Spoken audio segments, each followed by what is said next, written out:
Support comes from Thomas Nelson Community College, now becoming Virginia Peninsula Community College, the first choice to start a bachelor's degree since tuition is one-third the cost of four-year schools. More at tncc.edu. Support comes from Hampton Roads Community Foundation, partnering with donors from all walks of life to improve southeastern Virginia through grants, scholarships, and leadership initiatives. Learn more at hamptonroadscf.org.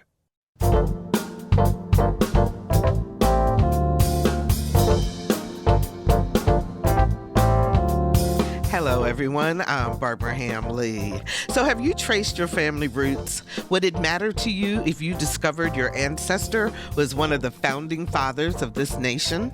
Up next on Another View, the genealogy of Black descendants of founding father James Madison, and what happened when one group of people sought to bring the truth to light.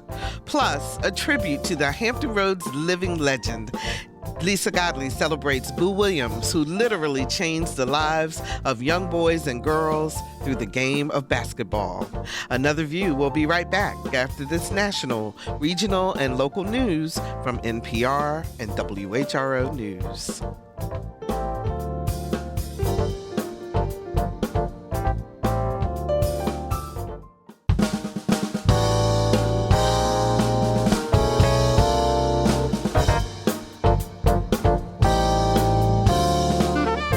Discussing today's topics from an African-American perspective, this is Another View.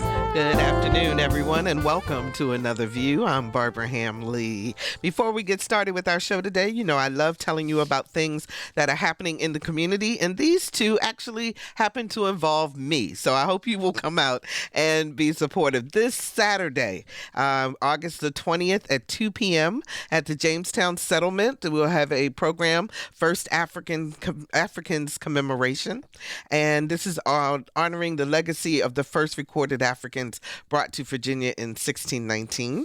And I'm going to be conducting a conversation with Christy Coleman, who is the executive director of the Jamestown Yorktown Foundation, and Clayton Singleton, who is a Norfolk artist, teacher, and spoken word performer. And we're going to be talking about African American firsts. So what it's like to be a first in many different areas. So, and then at 3:30 on that same day, you can enjoy a special showing of the documentary History Half Told is Untold. It is a documentary produced by the Let Freedom Ring Foundation, and it talks about the 245-year history of the historic First Baptist Church, which is of Williamsburg, which is the oldest continually active African American church in the United States, established by free and enslaved blacks. And in full disclosure, I am a member of the board of the Let Freedom Ring Foundation, and I'm also one of the executive producers of the documentary. So we hope you will come out. If you want to know more information, you can call 757-253-4838. 757-253-4838, or you can go to jyfmuseums.org/African Arrival. And then on next Thursday, we will be doing a show on healthcare disparities based on a community healthcare assessment done on the peninsula. And that evening, we will continue the conversation online with the the Virginia Department of Health. And you can join the conversation. They really want to hear from you about healthcare disparities, particularly if you live on the peninsula, and particularly if you've had issues with either information about COVID-19 or substance abuse or mental health issues. So to register, you can go to this tiny URL. So it is tinyurl.com/VDH speaks. So that's tinyurl.com/V as in Victor, D as in dog, H as in ham, speaks. And you can register and join the conversation. So we'll start it on air next Thursday during our Another View on Health segment. And then we will continue the conversation with the community that evening by going to tinyurl.com/VDH speaks. So two major things happening in our area. I hope to see you there. So we've all heard the story of Sally Hemings, the enslaved woman who bore the children of founding father Thomas Jefferson. But Mr. Jefferson is not the only founding father with Black descendants, and that's the subject of our Another View history lesson today. Joining me to talk about the genealogy of Black folks and powerful white men is Dr. Elizabeth Chu. She is the interim president and CEO of Montpelier, the home of President James Madison. How are you, Dr. Chu? I'm fine, thank you. And I'm so glad that you're joining us today. Thank you so much. Also joining us is Eola Dance. She is superintendent of the Fort Monroe National Monument. Hello, Eola. Hello. How are you? Doing well. Good. So glad you're with us, too. And finally, James French. He is founding chair of the Montpelier Descendants Committee and is now the board chair of the Montpelier Foundation. Hello, James. How are you? I'm fine, thank you. How are you doing? Good. I'm doing great. Thank you so much for joining us. So let me start with you, Elizabeth. Let's start with the basics. So if someone goes to visit Montpelier, what is the experience that they will have? That's a great question. So at Montpelier, we pride ourselves on the way we present what we call whole truth history. We present a very balanced interpretation of James Madison, his central role in the creation of the Constitution, his presidency, but we're also very clear that he was a slaveholder who never freed a single person, and that the wealth of his family, his entire ability to do what he did in public life was based on the labor of people that he held in slavery. So, and this part of the story, the telling of the enslaved people who actually lived not only at Montpelier, but also at Monticello and other places, that is an overarching challenge that the museum community is dealing with right now, isn't it? Well, yes. And one of the ways that Montpelier really stands out is that the descendants of the enslaved at Montpelier created their own nonprofit organization in 2019 called the Montpelier Descendants Committee. And just this past May, the Descendants Committee reached a relationship of parity, of power sharing with the Montpelier Foundation. So now the descendants representatives are running the organization along with the Montpelier Foundation. And so they actually have a seat at the table in terms of determining what is going to happen at Montpelier and how that story is going to be told. James, you were the one who started this committee, the Montpelier Descendants Committee. Are you a descendant, and why did you start the organization? Well, I am a descendant of the Montpelier descendant community. And that community incorporate not just the physical plantation of James Madison, but the neighboring plantations, because the definition of a family does not conform to the definition of plantation property. So families expanded beyond, property lines. So I personally am a descendant of some of the intermarried planters who were adjacent to Madison. So the Barbers, James Barber, who was the 18th governor of Virginia, and James Newman, who was a prominent planter. And all of these white families intermarried, as well as the enslaved families. So we started the organization in 2019, as Elizabeth said, and since then we have been pushing for the implementation of the main concept of what we call the rubric of best practices for engaging descendants of enslaved communities. And the main concept there was the concept of parity, structural parity. So at all levels of authority and decision-making, from the board level down to the volunteer levels, achieving equal power sharing. And essentially, we were, after a long struggle, able to achieve that last May. So are all of your members of the Descendants Committee actual descendants of the Montpelier community? Yes. So the people who are in the MDC are, like myself, members of the larger community of Montpelier. So Montpelier, and including and extending to the neighboring plantation sites. And did they, in order to become a member, do you have to prove your genealogy, or how does that work? No, you don't. So one of the essential tenets of the rubric is that there is no blood test, in the sense that enslaved families were torn apart and reformed into surrogate families. And so we do not ascribe to a notion of having to prove a kind of a blood relationship, because that was denied us throughout history. And that's kind of the leading scholarship in this field.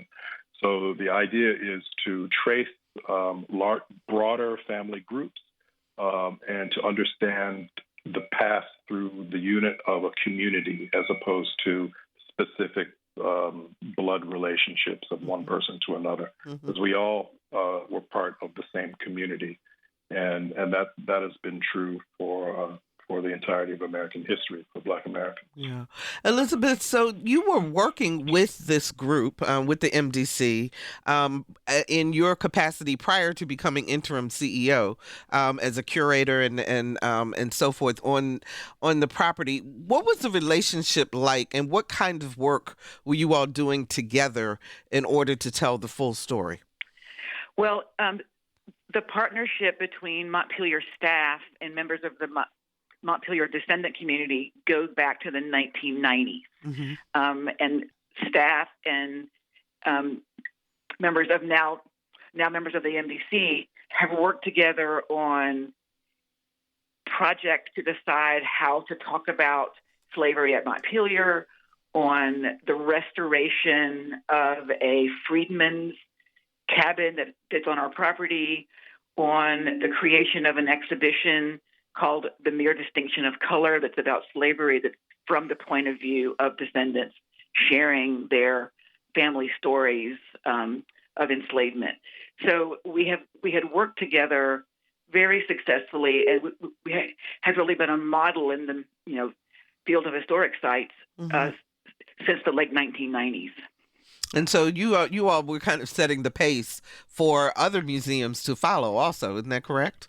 That's right, and that's why we created this document in 2018 that James mentioned, the rubric of best practices for descendant engagement, so we could share what we had learned with all of our sister sites. Eola, let me bring you into the conversation, because at Fort Monroe, with the especially with the 400th commemoration of the 20 and aught Africans who were brought to Fort Monroe, that was a lot of people were unaware of that history for a long time. And did you find that in telling that story that you get pushback? So we actually have had great success in connecting people to the history of African landing in 1619. There were over 4,000 people who joined us at Point Comfort in 2019 from all walks of life to honor and remember those 20 and odd who landed and were forced into servitude. And it's actually really important to note that the rubric that Elizabeth and Mr. French have mentioned has been foundational at both Fort Monroe and at Jamestown in us bringing people together from all walks of life. So we've used that definition of descendants as people who are both lineal descendants, but also who see themselves as connected to the history. And even beyond that, we've been able to connect with people who know that they have family members who were slaveholders, who were free Black, as well as Native and Black or Native American, but wanted to honor and remember the first enslaved Africans in British North America.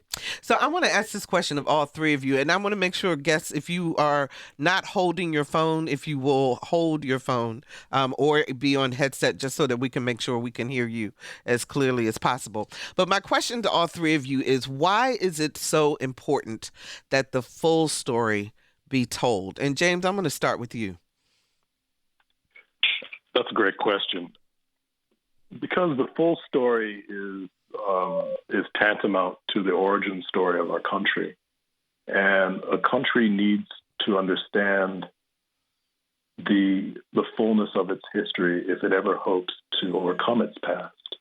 Mm-hmm. And we have tremendous ideals and values that, the story of liberty that is etched into the landscape at Montpelier. But we also have its polar opposite. We have the opposite of liberty. We have slavery, which makes an equal mark upon that landscape, and we need to reconcile that, and we need to do it in an unflinching way so that we can see that we're truly bound by a common history, not two separate histories that live side by side and that negotiate with each other, but by a common history that is difficult. It's hard, but it's true. And by accepting and understanding that history, I think we can unite as a country. Okay. Eola, same question to you. Why is it so important to tell the whole story? This history is a national narrative and a global narrative. There are so many people, communities who are connected and involved historically and who care from a contemporary context. And so in telling the full story, I think of Carter G. Woodson and his effort to tell the truth. And so I really identify with what Elizabeth said about telling the whole history. And so, I see all of this work we're doing collectively as critical in helping people to connect and understand history where it happened and understand the full truth. Mm-hmm. Okay, Elizabeth, same question to you. I'm going to echo a lot of things that my friends have said, but the full story is the true story. And at sites like Montpelier and Fort Monroe, we have unparalleled opportunities to tell the full story of American history on the ground where things happen. And Americans should understand this full story to understand how we got where we are today. And I believe that historic sites are places where we can have really hard conversations about race. But to have those, we have to understand where we've come from. So, Elizabeth, though, you all were having some really hard conversations at Montpelier, and things kind of went south, did they not? Well, that we've been through a really interesting last few months. The MDC and the former administration at Montpelier were working on structural parity, and things kind of fell apart. And some staff were let go, including me and two other colleagues. And in the final analysis, the MDC, led by James French, achieved the goal of structural parity, and now we're all back working together in this kind of pioneering model for the governance of sites that were sites of former enslavement. So what was the major pushback? Why? I know that the board, prior to James becoming the chair and so forth, the previous administration made a public promise and statement that they were going to embrace the descendants, members from the descendant community to become part of the board, to integrate both groups so that parity would be reached in terms of leadership. And then they reneged on that promise. What was the conversation as to why it was changing? Right. So it's really important to keep in mind that the Montpelier Descendants Committee, the MDC, is the democratically elected group that represents the descendant community here. And they represent the descendants. And at a certain point, the former Montpelier leadership wanted to work with other descendants They wanted to be able to define who a descendant was, and they did not want. They decided they did not want to work with the MDC, and that was where the problem lay. Okay. Do we have James back? Okay, James, I want to get your response also to the whole idea of the promise and then the rescission of that promise. Well, I just unfortunately just heard the last couple of sentences that Elizabeth was saying, but the promise was actually a tremendous historic moment for all descendants. The promise of sharing power equally, and it was Montpelier living up to what it said on paper. The difficulties in delivering on that promise were very disappointing, and I think reflected a larger issue in the country, which is who has the right to tell history, and understanding that power and authority is not a zero-sum relationship, that when you allow others into a position of power, you are benefiting from their knowledge and their experiences and their perspectives. You are not having anything taken from you. Yeah. And I think the issue kind of lay there in just kind of understanding that nothing is being subtracted from history. That's impossible to do. The truth is the truth. The past is the past. What we're trying to do is to enrich the narrative with those things that had been missing in the past. And so it was a very difficult struggle. The right to choose your own representatives, which is what we were fighting for, is the most Madisonian of all principles. The right to live and exist in a democracy.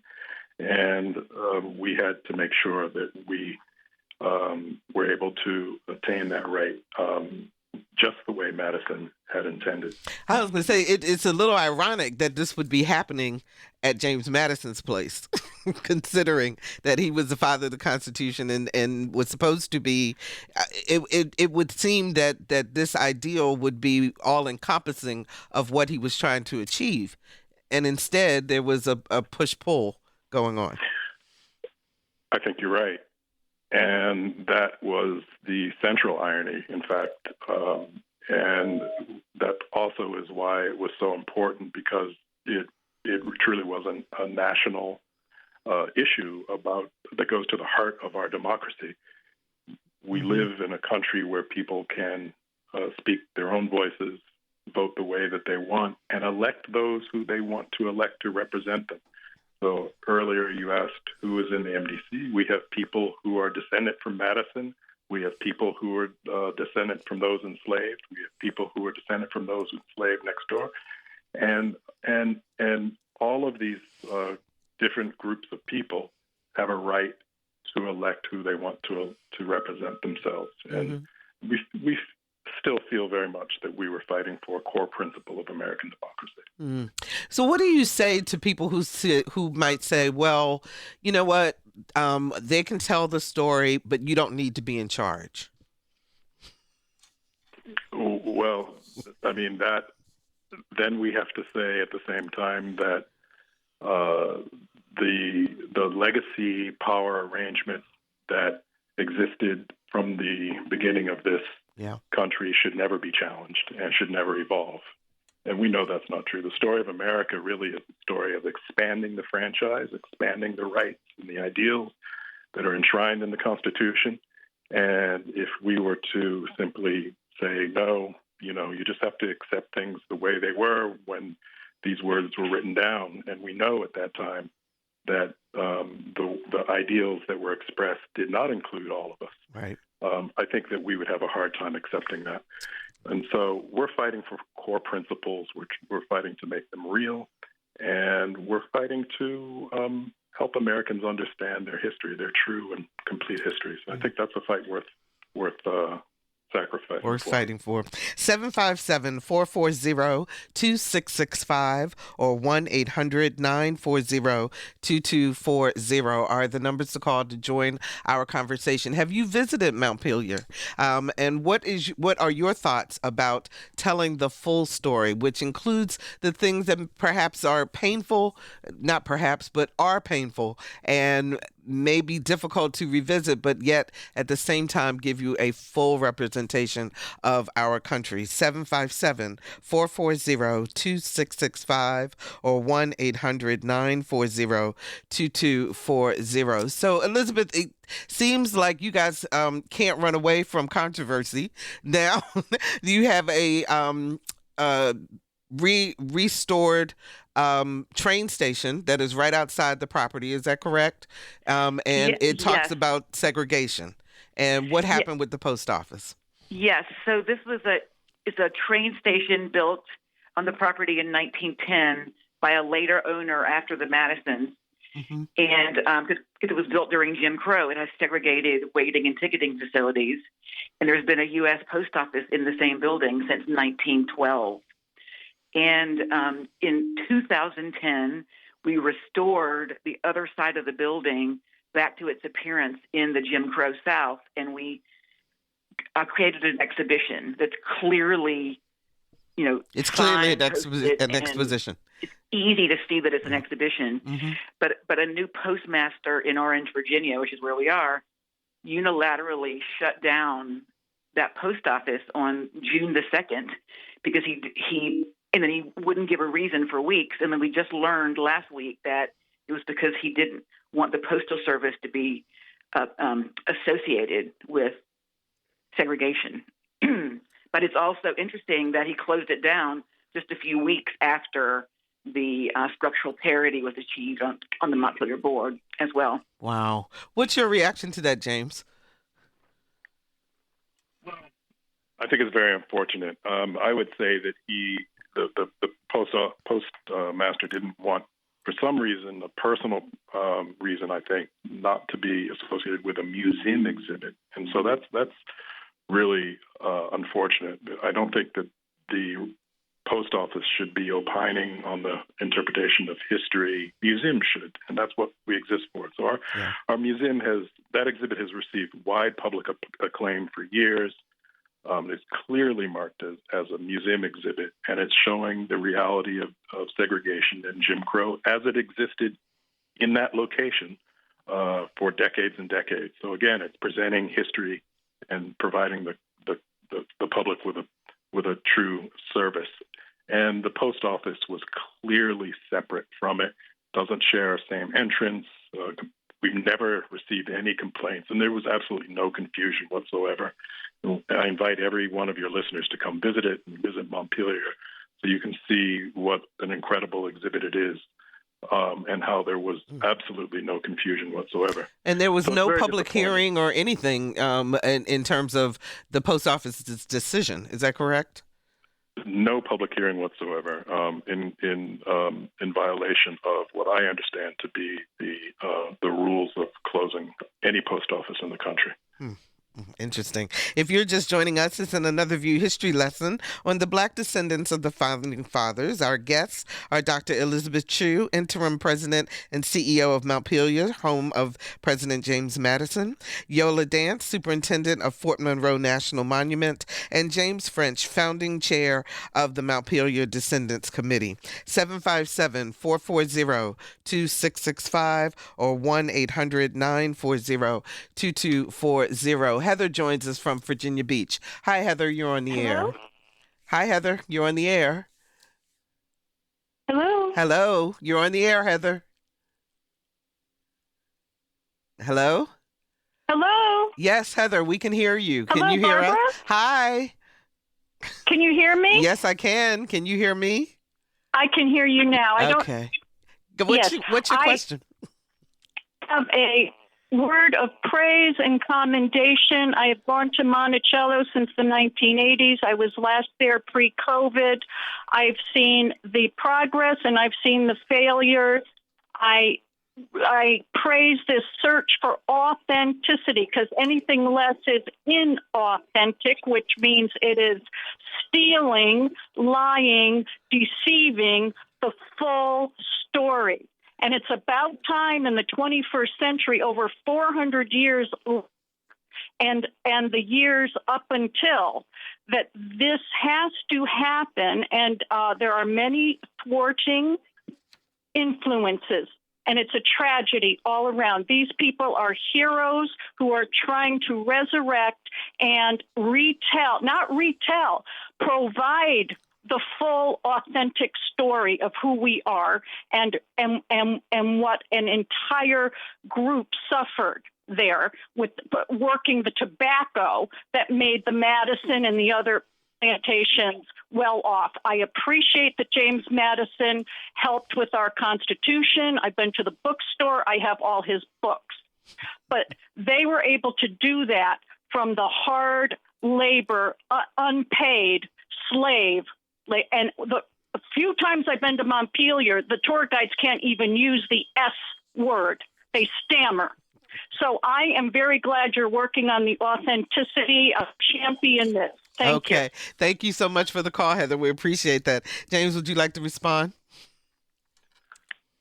Well, I thank the caller for those remarks. It's absolutely true that the wealth and prestige of James Madison was built upon the enslaved labor of over 300 invisible founders to this country who built this nation alongside him. And they are deserving of having their legacy upheld and told, and that's what we aim to do. So I applaud the listener on her interest in Montpelier and her acknowledgement of the full history. Okay, 757-440-2665 or 1-800-940-2240. Have you visited Montpelier or Fort Monroe or any of the other areas, historical areas in this rich history called Virginia?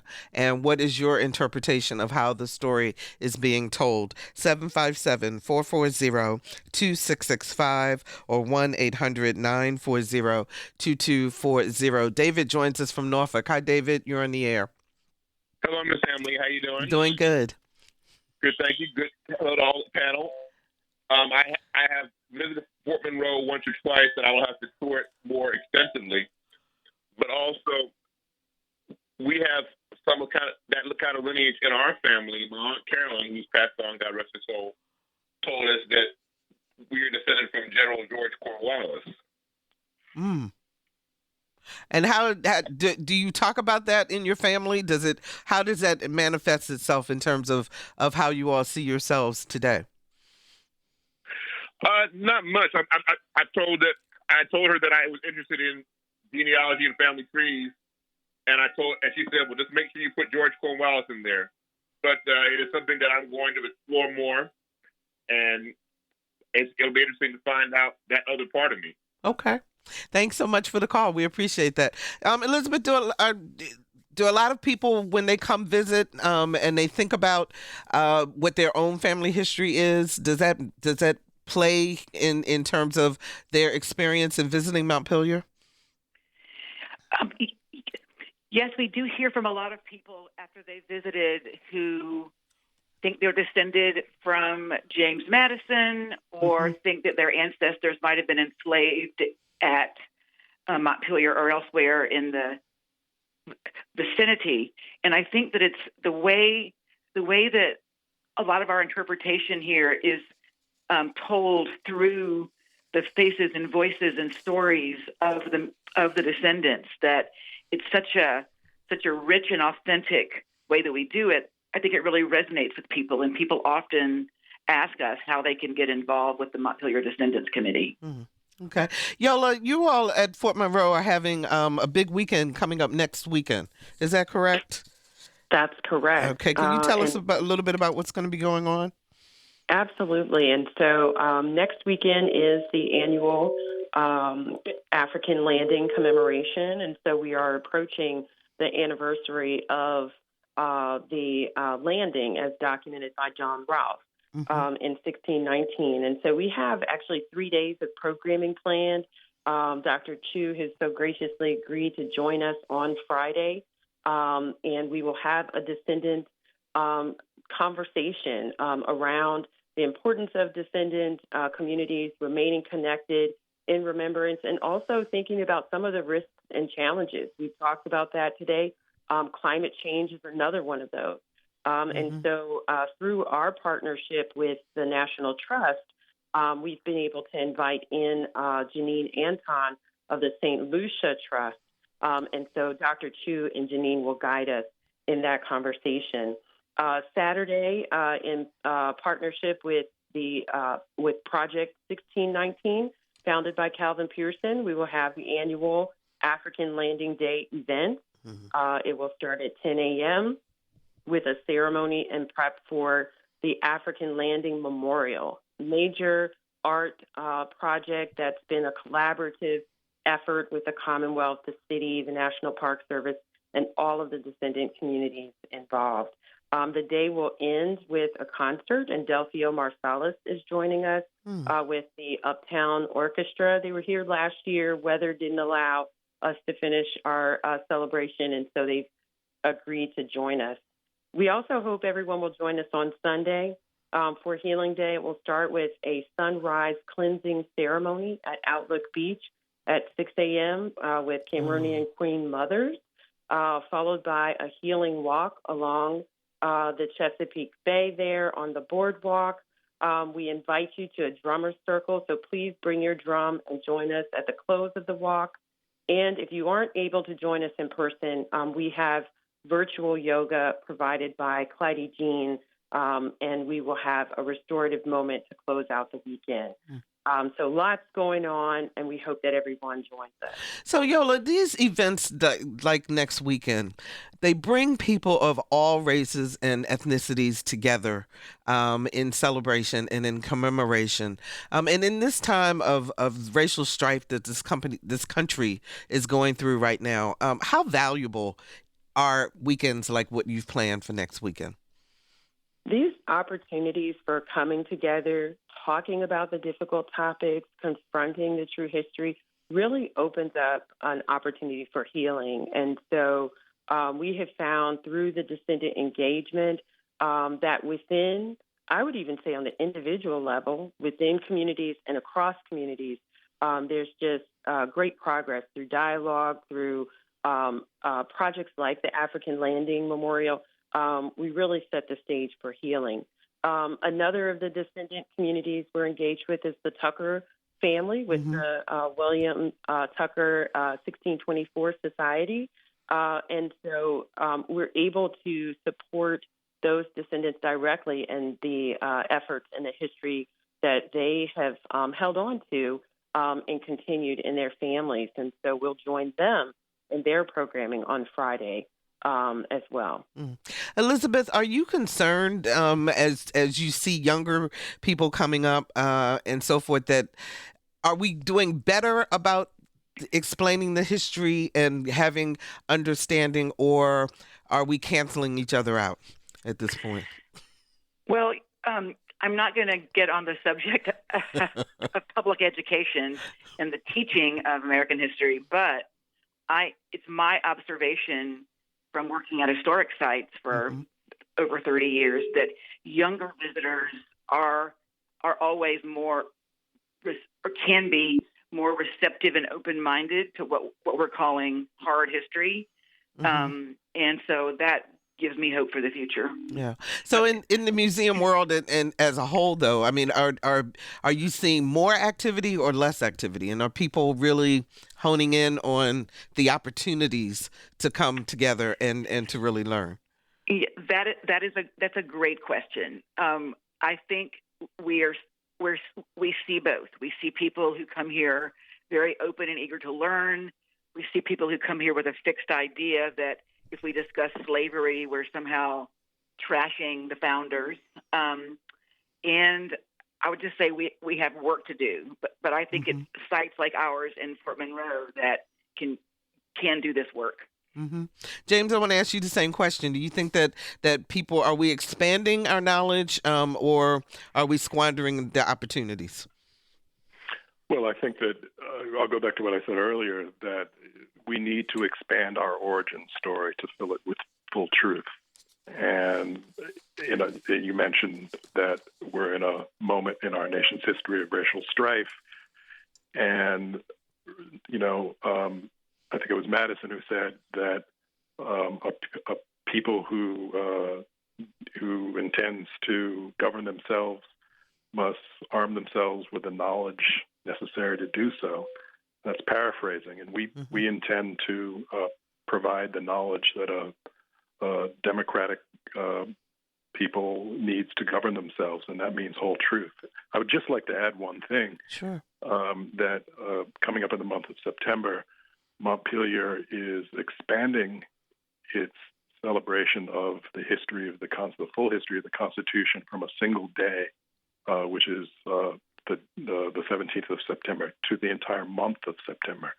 So we are, for the very first time, putting on events and panel discussions for the entire month, and we call it Constitution Month. And we invite everyone to come to our website to look at these events, to sign up, to participate, to come out in person on the 17th. We have some high-profile speakers who will be exploring the Constitution through various different lenses, and it will be truly, to your point about knowledge and telling full history, it will be truly a fascinating day and experience. So, James, you as the chair now of the foundation board, you have a lot of fence mending to do, I would assume, and a lot of healing and bringing everyone together. How's that going for you? Well, I think it's going well. What we're doing is we are bringing together all different perspectives on both on the board, and the staff, and amongst the public, and we take very seriously the need to unite people through a full knowledge of history, and so we spend a good deal of our energy not responding to kind of every different attack that has been put up, but to making sure that people understand that ours is a uniting message, and that history, there's nothing to be scared of in understanding our full history. It's actually quite a lot to be gained. So we continue to be very welcoming and inviting to people of all different political outlooks, and various any part of America and the world will benefit for coming to Montpelier and to learning about the full history of this country. And I think it's a tremendous service. Okay, let's see if we can get one more call in. Jeff joins us from Norfolk. Hi, Jeff. You're on the air. Yeah, hi. Thanks for taking my call. First off, I'd like to say, Barbara, really enjoy your show, and it always gives me different perspectives in that, which is great. Thank you. I wanted to just, the conversation, we're talking about the historical reference for different sites. I wanted to give a shout out to Jocelyn Johnson and her book, which is My Monticello. She gives a really interesting perspective.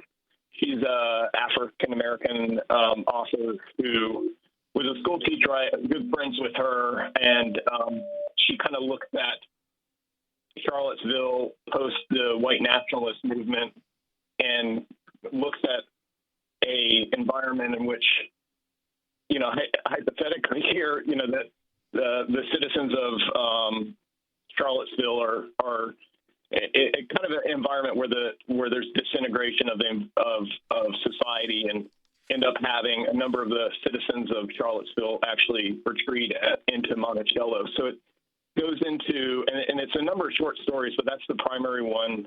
And it's just a really great book and provides a lot of insight into the history of Monticello, but from a interesting perspective. So just just wanted to kind of give a shout out to Jocelyn Johnson. Okay. Thank you so much for the call, Jeff. We really appreciate that. And thanks for listening. We always appreciate that, too. Let's see if we can get one more call in. Brandon joins us from Matthews. Hi, Brandon. You're on the air. Good afternoon. Barbara, this is Brandon. You've met me a couple of times before in the past. Uh-huh.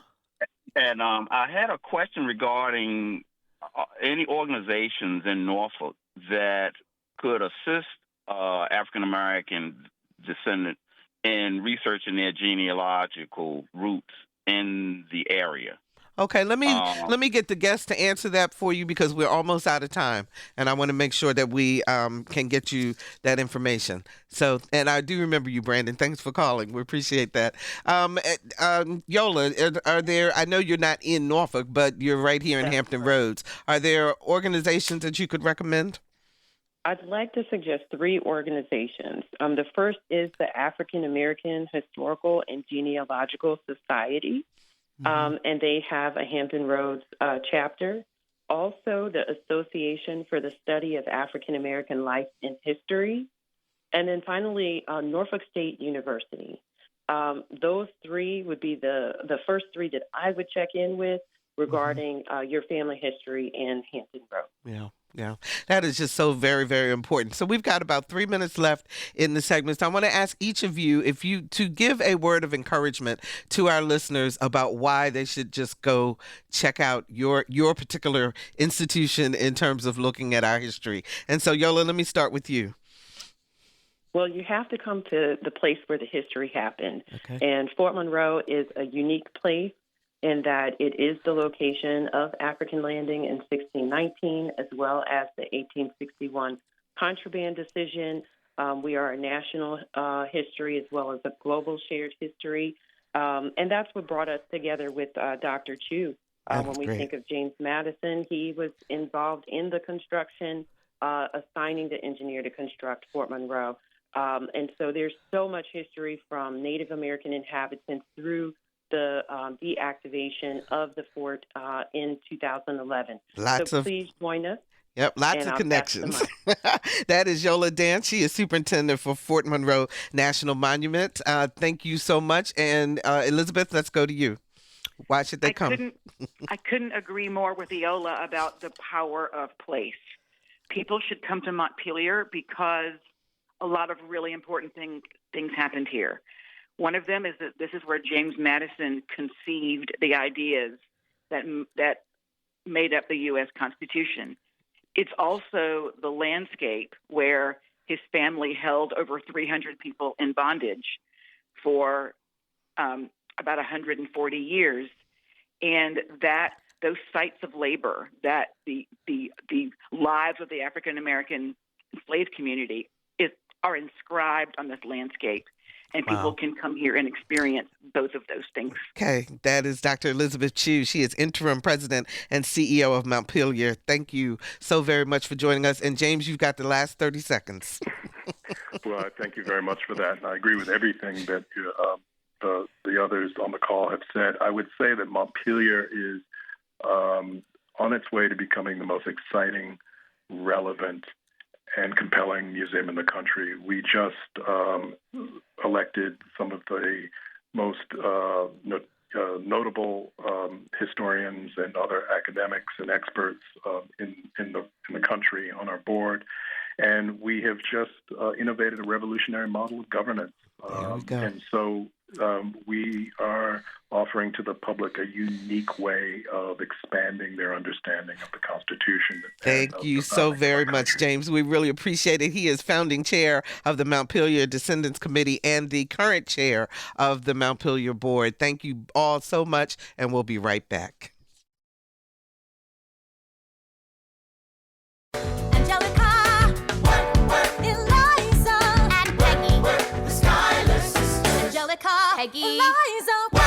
Hi, my name is Renee Elise Goldsberry, and you're listening to Another View. Appropriate, considering we're talking about history, to have someone from Hamilton. Anyway, Boo Williams has been making a difference in the lives of young athletes here in Hampton Roads area and beyond for 4 decades. Such basketball legends as Alonzo Mourning and Allen Iverson were coached by Boo. His summer basketball league has netted him countless awards and accolades. There's currently a documentary about his life in the works, and there's a huge celebration of his 40-year commitment to young people taking place on the peninsula next weekend. Our Lisa Godley got a chance to chat with this Hampton Roads native and gives us an up-close look at the legend of Boo Williams. Born Marcellus Spencer Williams, Jr., I just had to know, where did Boo come from? That's a good question. I mean, it used to be Boo-Boo. I used to cry a lot when I was a baby. My mom, she used to call me Boo-Boo. Then when I got in elementary school, they cut one of the Boos off and made it just Boo. Boo says he started playing basketball in the 1st or 2nd grade. And by the time he was ready to graduate from Phoebus High School, his basketball skills had caught the eye of quite a few recruiters. He chose St. Joseph's University in Philadelphia, and after college, went on to play for several years in Europe. But even while playing overseas, Boo thought of home and knew he wanted to do something for the kids in his community. So, as soon as he returned to Hampton Roads, that's just what he did, initiating the Boo Williams Summer League in 1982. You started with how many kids when you started the Summer League? 40 kids. We have 4 teams, 10 kids on the team. 40 years later, that number has grown to 1,000 young athletes, boys and girls. Some of his past players have made quite a name for themselves. Mourning blocked his dunk. Right down Main Street, turned away by Alonzo Mourning. Iverson behind his back, yes! I coached 2 kids in the Hall of Fame, Alonzo Mourning and Allen Iverson, 22 first-round picks. I've been very fortunate to coach a lot of great players. I asked Boo what really stood out for him when he coached Alonzo Mourning and Allen Iverson. Alonzo was the kind of kid that would play hard. And what about Allen Iverson? Allen was different. Allen was good, but people in the country didn't know how good Allen was to that summer before his 11th grade year. But when they saw him play and win a national championship, they never seen nobody like that before. Boo's impact doesn't stop there. More than 700 of his players have gotten college scholarships. We stopped counting because there have been so many of them. He started coaching young women in 1985, and so far, 14 young ladies from his summer program have gone on to the WNBA. By 2000, Boo needed more space, so he started working on a plan to build a sportsplex. He says the biggest challenge was convincing people that such a facility was needed. To spend $13 million on a sports flight for kids to play sports at that time was unheard of. But he did convince them, and in 2008, his dream became a reality. Boo's awards and accolades are lengthy. He was very excited to be named to the Basketball Hall of Fame. He's one of the 2 people inducted because of their work with summer programs. His advice to young athletes who want to follow in the footsteps of the great players is simple. 2 things to the young kids. Keep working on it, put some time in it. You're never get better unless you put time in it. And the second thing I think is very important, that the kid get their education. Education is so important. So what does a legendary coach do when he's not coaching? I love watching movies and videos. What kind of movies? What kinds of videos? I like gangster movies. Boo says he also loves to talk about politics. He says a lot of people don't know it, but he majored in public administration. But his true passion is obvious in the work that he does in and for his community, running what the Philadelphia Inquirer calls the nation's premier youth organization. For Another View, I'm Lisa Godley. There is so much talent here in the Hampton Roads area. Boo Williams' 40th anniversary gala celebration will take place in Hampton next weekend. On Friday, August 26th, there is a co-ed alumni game from 6 until 9 p.m. On Saturday, a Stop the Violence free basketball clinic from 9 a.m. until 11 a.m. And Saturday night, a sneaker ball at the Hampton Roads Convention Center. Now, it's formal attire, and you guessed it, sneakers. It starts at 6:30. For more information, call 757-287-0277 or log on to info@BooWilliamsSportsplex.com. Next week on Another View, it's Another View on Health with cardiologist Dr. Keith Newby. We're talking about health equity issues on the peninsula and what the Virginia Department of Health is doing to make a positive change.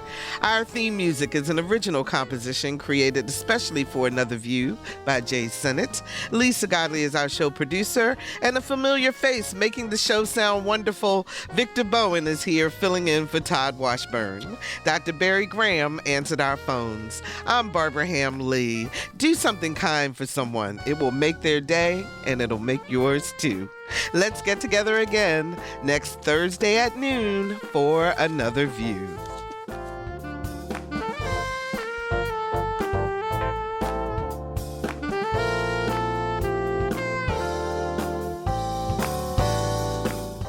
Support comes from Thomas Nelson Community College, now becoming Virginia Peninsula Community College, the first choice, whether starting your bachelor's degree or advancing your career. More at tncc.edu. Support comes from Hampton Roads Community Foundation, carrying out your charitable wishes forever, whether it's helping shelter animals, feeding the homeless, enhancing the arts, or supporting students. Learn more at leaveabequest.org.